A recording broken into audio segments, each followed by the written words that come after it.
Are we on now? I think frozen in place. That's me.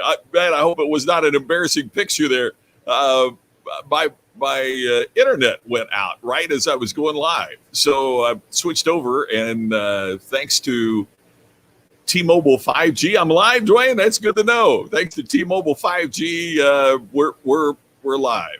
So yes, exactly right, Don. But that lets me bring my disc jockey voice back and say we are currently experiencing technical difficulties.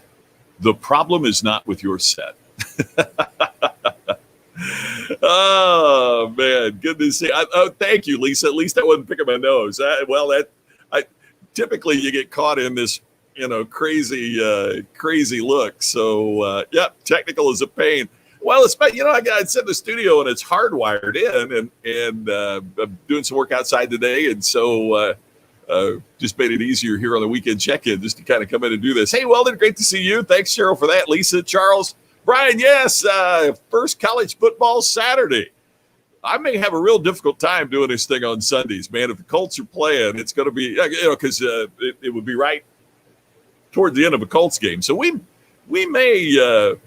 may take off on Sundays for the next 16 weeks. I don't know.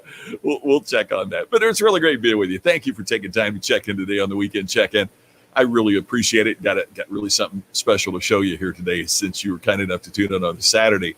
And I just want to talk about, by the way, if you are, I know it's, hey, good afternoon, Alan. How you doing? Great to see you. Brian, yeah, Pack and Vikings tomorrow. The Colts start the season in Jacksonville, which should be about the easiest place you can start your season. Sorry for my friends in Jacksonville, but not much is expected of the Jags this year, so it's going to be interesting to see what happens there. A couple things to tell you, and one is a special announcement since so many of you are kind enough to jump on here on Saturday. But first, as you probably guessed, I want to tell you about the Stand Out Earn More Summit. It's the Distinction Summit coming up October 16th to the 18th. Many of you, I can see from listings here, have already registered. If you haven't, please do so right away. It's distinctionsummit.com, distinctionsummit.com, and more information coming. By the way, there is a code that is available on the webinar that I did that can get you a discount, and I'll pass that along when we get together on Monday. So if you want to save a little bit, then hang in there for the code on Monday, and I'll get that to you then. All right. So a couple things to tell you that I'm really, really excited about. First off, Tammy and I, if you follow me on Facebook, I posted a picture of Tammy at dinner last night. We had a fantastic, fantastic meal. If you're ever in Vegas, I want to recommend La Cave. Now, I'm from Crothersville, Indiana, so it looks like La Vegas, and it is spectacular. And my great friend Brad Sugars, who is the founder and CEO of Action Coach, is one of the owners of the restaurant. And Brad was kind enough to get us a reservation. It was the anniversary of the first date that Tammy and I had. So we always kind of celebrate that as we talked about a little bit yesterday. So if you're ever back in Vegas, I highly recommend La Cave. It was absolutely spectacular. Second is, I've talked about, I've got a new book coming out. But because of all the things going on with COVID and everything that's talked about, and an election coming up, we've decided not to release the book. Publisher basically decided we're not going to release the book until January. So that's, anytime you write a book and you turn it in, you get it all edited and you get everything done, that period of waiting until it's released is very frustrating. But one of the cool things that happened is Forefront Books is my publisher, and Jonathan Merck, who is the CEO, founder of Forefront Books, was the publisher that I worked with at Thomas Nelson for my book, What Customers Really Want. And he's just been a longtime believer in what I do, and I'm just so appreciative of everything that Jonathan does. Now, Jonathan is associated with Simon & Schuster, one of the biggest names in publishing, and Forefront Books is an imprint of Simon & Schuster. And so Iconic was with Forefront, and they wanted to do another book with me, and I certainly wanted to do another book with them. And so the book will be out in January, and it's called The Ultimate Customer Experience. So to get me over the hump of having to wait from September to January for the right timing for a book to come out, I got delivered to my door yesterday a mock-up edition of the book. And so it is here, and I am so excited to get this in my hands, and so excited to work on this with Jonathan. But there you go, the ultimate customer experience. That is the book. It's, if you're wondering about size, it's about the same size as 1 Minute Manager, something like that, in terms of the cut of the book and the size of the book. So thank you so much, Jonathan. Thank you, Forefront Books. And I'll keep you posted, but this will be out. But notice what it says here at the top. I love that, because we redesigned the book. I had the manuscript in, and then COVID hit, so I went back and rewrote it. So it is designed for the post-pandemic marketplace. What we're going to do, just so you know, for those of you that might be interested in doing books, we're going to take mock-up editions of this and get it to clients and see if they want to get a special edition done for them. So we'll go to the XYZ company and say, we could print this book, and you could deliver it to your team and have conversations about the ultimate customer experience, and your CEO or whoever can write the foreword for your, special edition of the book. So we're getting to work on that. That's one of the things we're going to be working on in our office through the end of the year. So excited about that. So I want to tell you about Lagav. I want to tell you about the book, and that's you folks are the first in the world to see the book. It happened today on Daily Distinction. So I wanted to talk for just a minute, because, one of the things that I'm hearing a lot from my friends, and frankly, one of the things I've dealt with myself, is that because of COVID and because of what we're going through, it's easy to get discouraged. It's easy to lose some of the motivation that we have. I get it.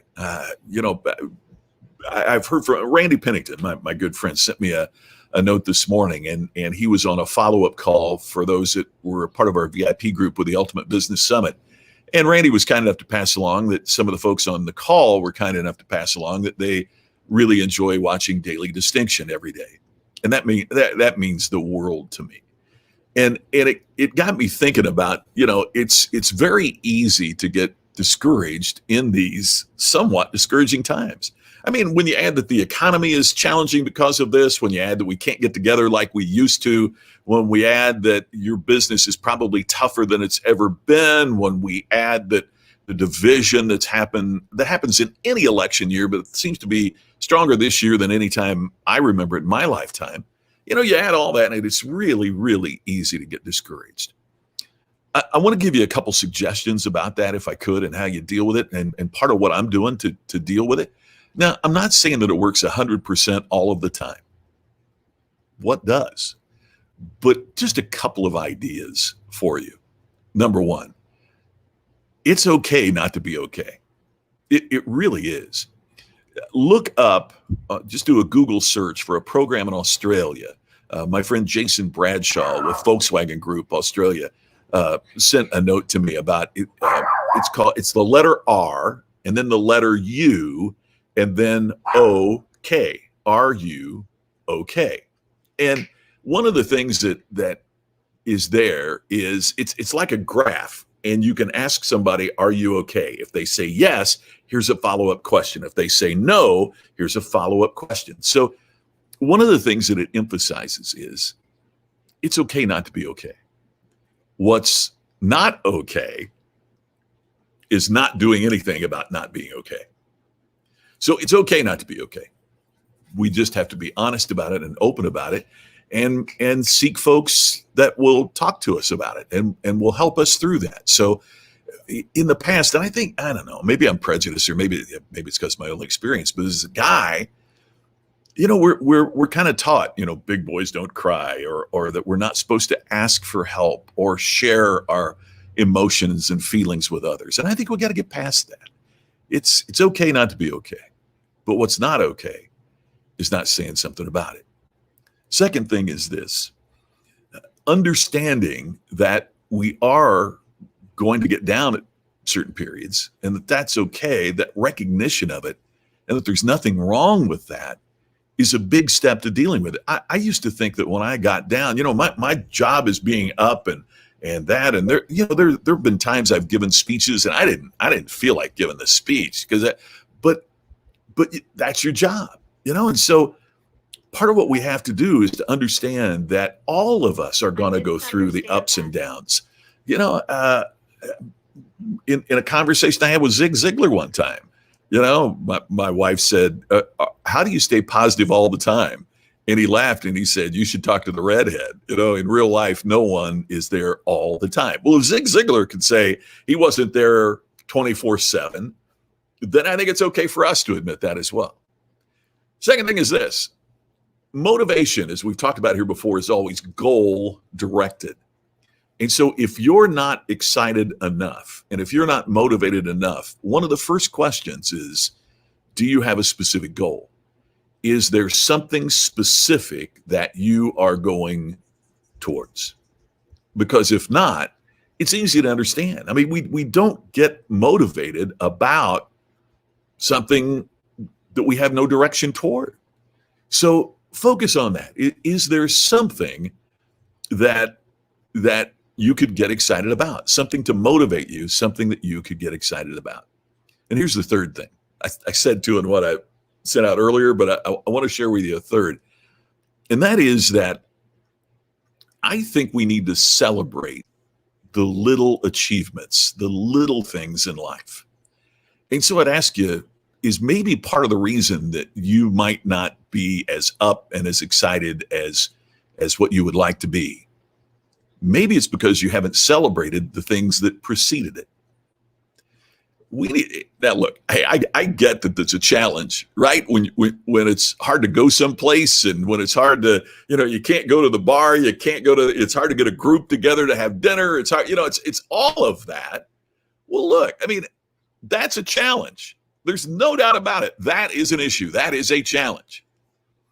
So we got to find other ways to celebrate. Maybe you have virtual celebrations. Maybe you do just one little something.